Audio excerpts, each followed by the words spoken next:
make some crazy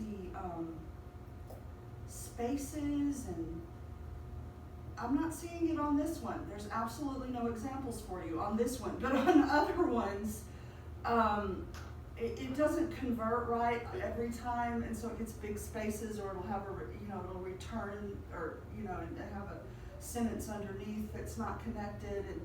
And try your best to make them out as best as possible. If you have questions, or if something's cut off or jumbled up too much, ask me and I'll happily set the record straight for you.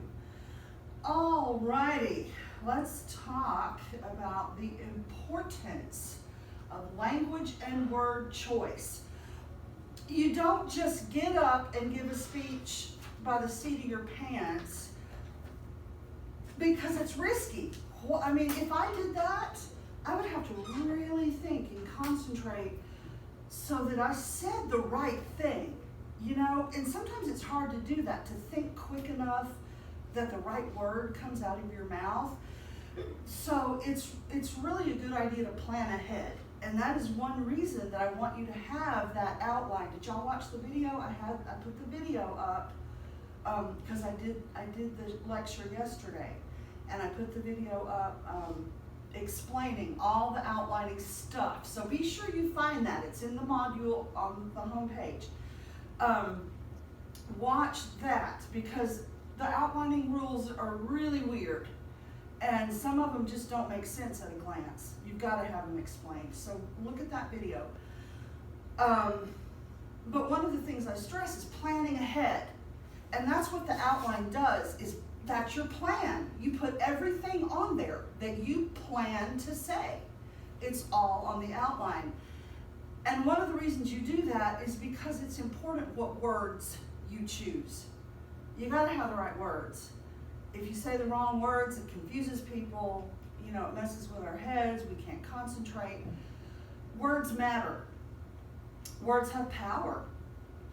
I know that you've heard this ridiculous little rhyme. Sticks and stones may break my bones, but words will never hurt me. Lies. Lies. How many of y'all married? Anybody here married? Anybody divorced? Y'all too young for all that. I'm divorced. I'm on my second husband. I can tell you stories about how words can hurt. Words can slay you. They can pierce right through your heart and make you want to die. They hurt so bad. They matter. I mean, this is a nice little adage, and you can act all tough, but words hit you sometimes. And it's hard to get over certain words in the way they've pierced you in certain occasions.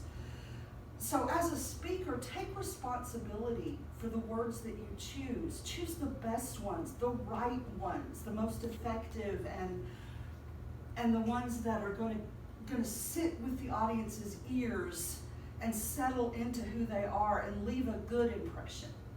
So think about your words, because they can hurt, but they can also heal. I've heard some very healing words. My second husband's good at the healing words. The hurtful words they're gone. He's gone. He don't even live here anymore. But the healing words matter, and they help. And so choose your words wisely. Be the speaker who has thoughtfully planned what to say and how to say it, so that it comes out the way you mean for it to. The words you choose will reflect on you as a person. Do you want the audience to trust you? Do you want them to believe you?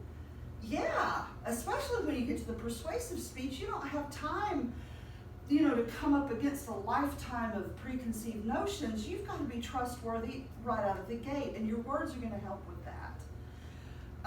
Be sure your words are clear and familiar, because if the audience doesn't understand what you're saying, they're not going to listen to what you're saying. It has to make sense. It has to be clear. We have to understand it. If we don't understand it, that's your purpose statement right out the window, because that's what this is. I want my audience to understand what. Fill it in after that. Use appropriate words. This is a tough one. You don't want to say things that are insulting and offensive, because if the audience's ears hurt, if your words hurt their ears, they will shut it down. I have been in different speeches before where people were abusive with their language. I quit listening. People will get up and leave. If you want us to hear you, you have to choose your words carefully. Now, does that mean that you can't say hard things? No, sometimes you have to say hard things. Sometimes you have a really difficult point to make. Sometimes you have to challenge people and come up against what they think they already know. And that's difficult, but they need that to be challenged. You can do it respectfully. It's very important that even if you say hard things, even if you're delivering a difficult message, don't insult your audience. Don't offend them. Help them. Give them the information they need so that they can do the right thing. And you can do that using acceptable language. So use acceptable, non-abusive, non-insulting, non-offensive. And you can still get your point across. Takes a little practice sometimes, but you never want to be ugly in a speech. Okay, enough of the fun stuff. Delivering your speech. How you say something is often as important as what you say, because words can change meaning with a person's tone of voice. Do you know what I'm talking about? This is my favorite example. That's a pretty baby. I have 2 children, both of them are girls. And I mean, when they were babies, if somebody said, "Oh, she's so pretty," my head swelled up, and yes, she is so pretty. Look at her. Look again. She's the prettiest baby in the world. You know, I mean, I loved to hear that. Oh, that's a pretty baby, right? But the same words could mean something totally different with a change in tone, a change in expression, which is hard to do with these masks on. That's a pretty baby. You know, you can just imagine my face is on. You know, I'm looking at this. Ew. That's the impression that you're giving, is that, ew, that's not a pretty baby. But you said that's a pretty baby, but you said it like, eh. So it came out as the opposite of the actual words used. You have to watch your tone. You have to watch how the words are presented. If you're really sarcastic, you know, and I know my own daughter, oh my gosh, she's so sarcastic and so dry, that she's performing in this play last weekend, and every time I would come to rehearsal just to watch, I would tell her afterward, be less sarcastic. You're coming across as such a meanie. Not so much with the sarcasm. Pull that back.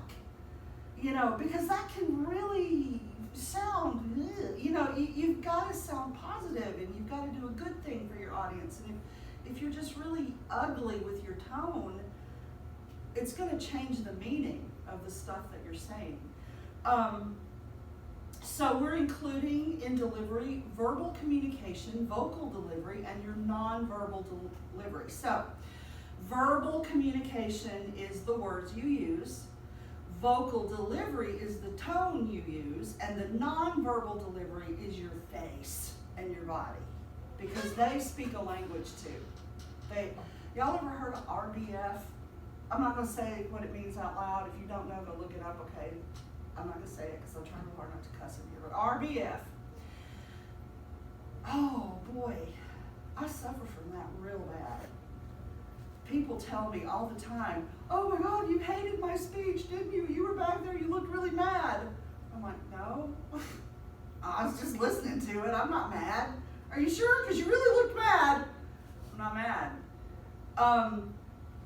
Be aware of the expressions your face is making. You know, I've had to learn to control my expressions so that people don't think I'm mad. Because I'm not mad. I'm a nice person. You know, I'm gonna be really easy on you, but watch your face. Do your speech in the mirror. Look at yourself. Video record yourself somehow with your phone. Set it up and record your speech and look at it and see what your face is doing. See what your body is doing. Verbal delivery skills, that's the words we use. We need to be aware of two different meanings that words have. Denotative meaning is the exact literal dictionary definition of the word. See all those D's, dictionary definition. That's denotative meaning. Connotative meaning is when the word has evolved or changed or taken on a slang meaning. Associations that come to mind when people hear the word or use the word in a different way. For example, my favorite is the word sweet. If you look up sweet in the dictionary, it's going to say something like a pleasant, sugary taste, right? Sweet. You eat something sweet, you get a pleasant, sugary taste. But connotative meaning, what if I told you you didn't ever have to come back to class, I was giving everybody A's, you don't have to do no speeches at all. Somebody in here would go, oh, sweet. Right? I mean, it's like, ooh, sweet. Does that mean that my announcement has a pleasant, sugary taste? No. That means good news. Yay. Right? So be aware of how your words are going to fall on different people's ears and how they're going to be interpreted. And if you're using something in the connotative, and oh my gosh, this past weekend, I keep talking about it. I had a wonderful time. But teenagers, I am finally to the place where I can admit that I am just an old woman. Because they use words I do not understand. And terms that I thought meant this, but they mean that. And I saw something on a cartoon or a show where somebody said something about Netflix and chill. And they found out what that really meant. It wasn't just that you sit around and watch Netflix and relax. There's a whole different connotation to that. If you don't know, look it up. I'm not going to help you with that. But I know that my daughter, again, she did a shout out to another girl in the festival who comes from a different part of the state, and this girl has like 150,000 TikTok followers. Like, she's got this huge TikTok following, right? And so Maggie does a shout out to her and says, thanks for following me on TikTok, and then gives her name. You're my biggest flex. What? What does that mean, Maggie? You're my biggest flex. She had to explain it to me because the vernacular is different. You have evolved with different words that you use that I don't know because I'm an old woman. And I'm realizing that now, and I can't keep up with all this. Know what your words are going to mean when they fall on the ears of your audience. I heard that and I had no idea. What's the biggest flex? What's that? Oh, that means that makes me feel powerful. Oh, okay. It makes me feel important because she's following me on TikTok. Oh. Sure. So, most of the time it's better to stick with the denotative meaning, just to be clear, but, be sure that if you're using connotations, we know what they are and we understand them.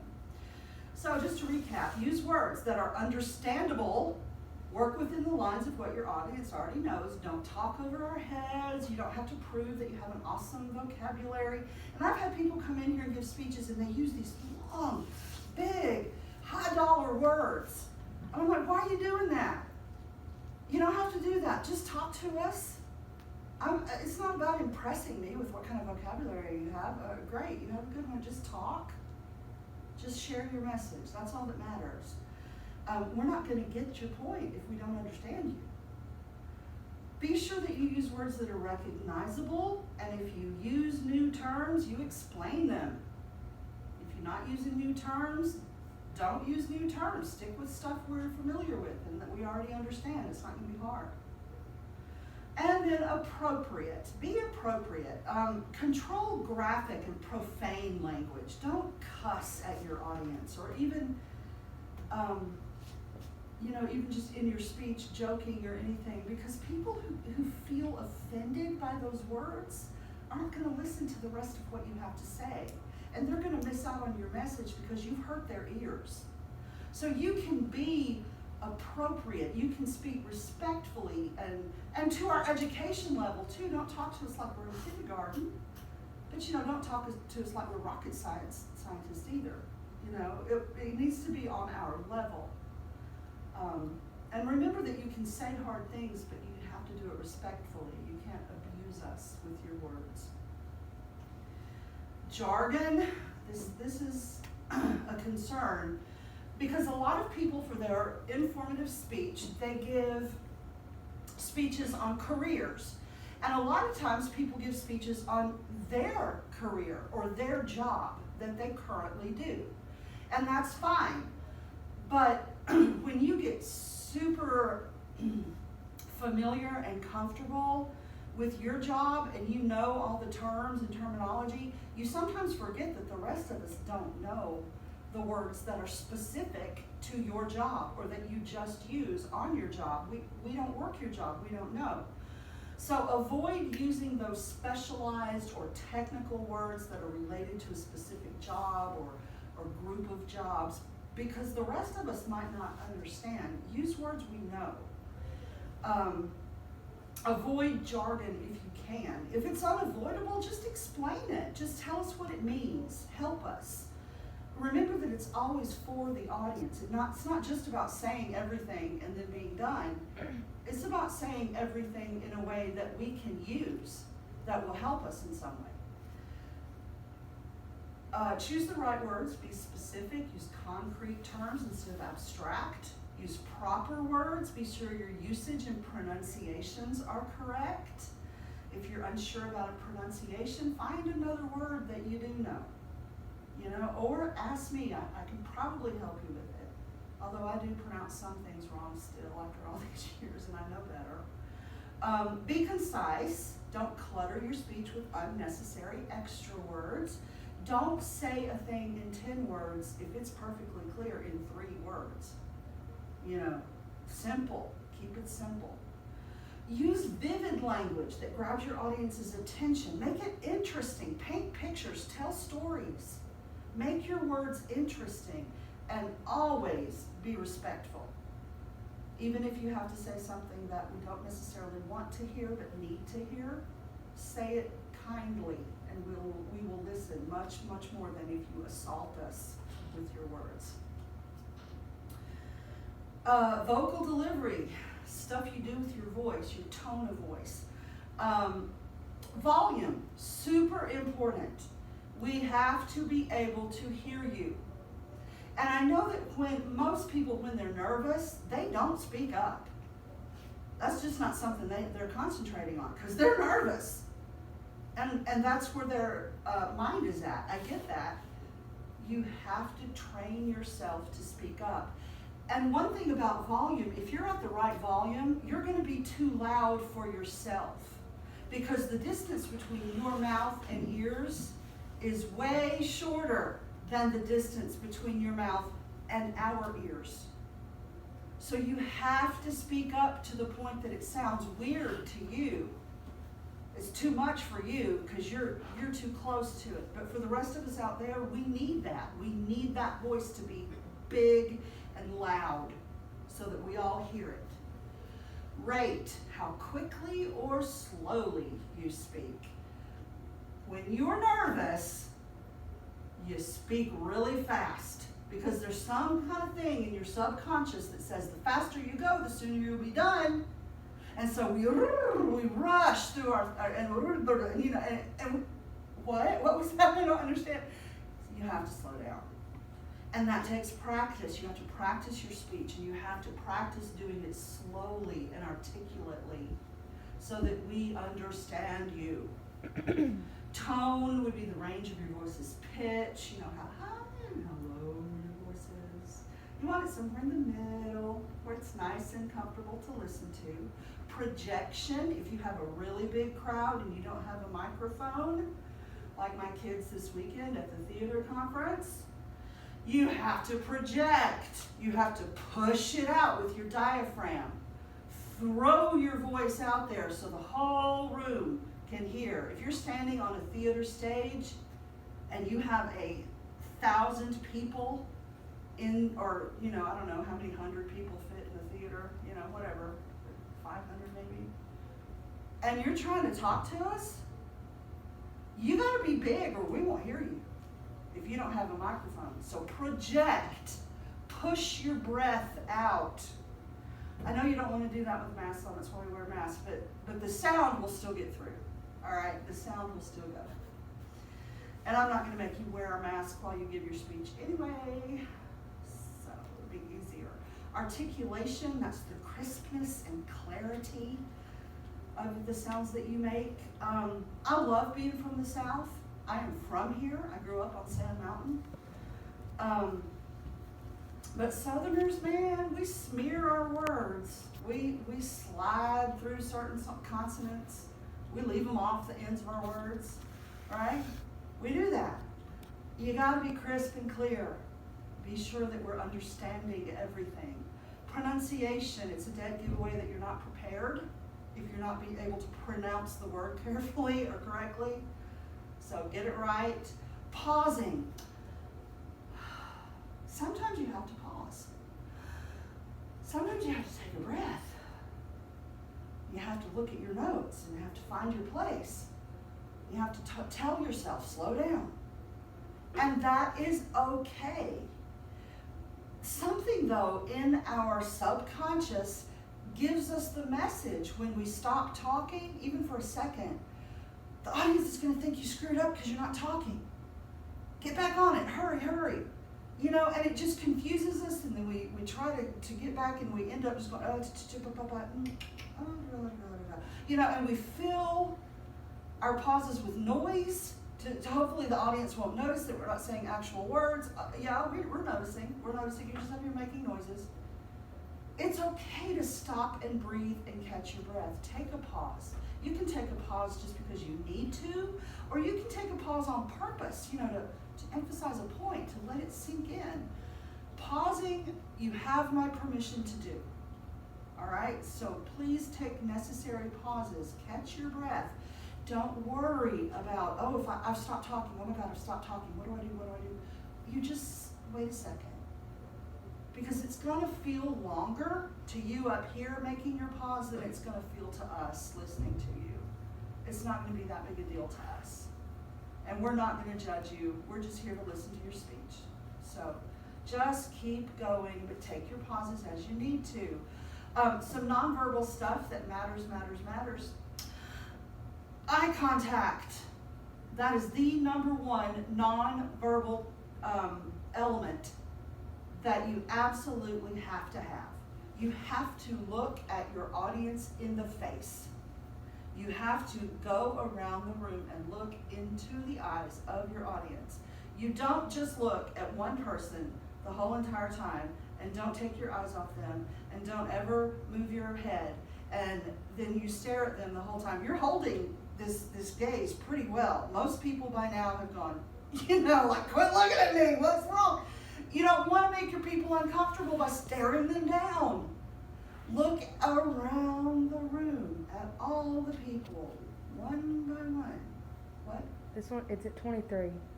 You want me to keep on I'm going? almost done. Or pause it? Okay. Yeah. I didn't know. Almost done. And it takes practice to look at people's faces and eyes because it's uncomfortable, especially for socially awkward people like me. I've had to teach myself to do that and to be comfortable doing that.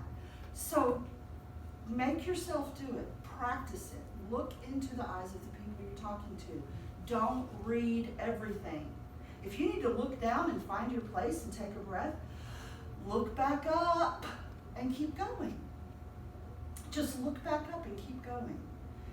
Gestures, hand movements, you don't want to fidget, you don't want to, twirl your hair, glasses on and off, just stand there, just stand.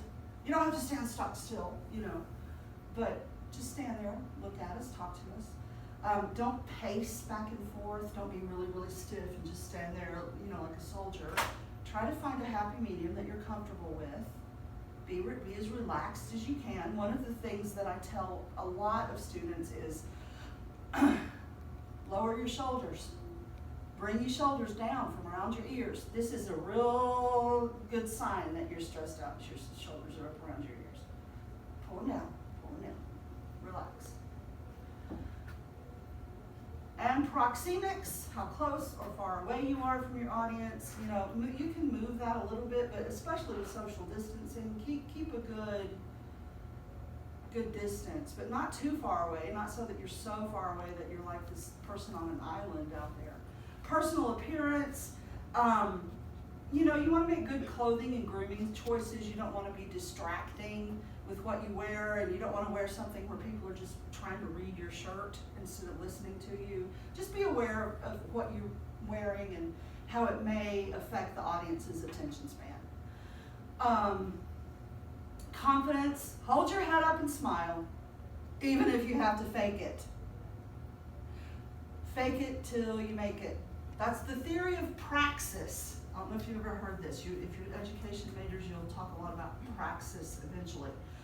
But one of the theories of praxis is if you do a thing long enough that's not natural to you, eventually that thing will become natural to you. Because you've done that thing over and over again, and you've internalized it. So if you're not really confident, pretend to be confident. And the longer you pretend to be confident, the more confident you will actually become. Trust me. Trust me.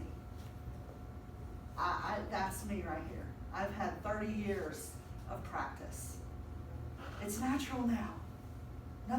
Hardly nothing in the classroom bothers me now. Because I've done it for so long. The more you do a thing, the easier that things get, and it becomes a part of you. So just practice. Dynamism, nothing beats a good personality. It's easy though when you're up here and nervous to stifle yourself and to hold your personality in and to be closed. You have to be enthusiastic and energetic and expressive and let yourself out. Let your personality show. Be yourself. It really is good enough. I promise it really is good enough. Okay, stop.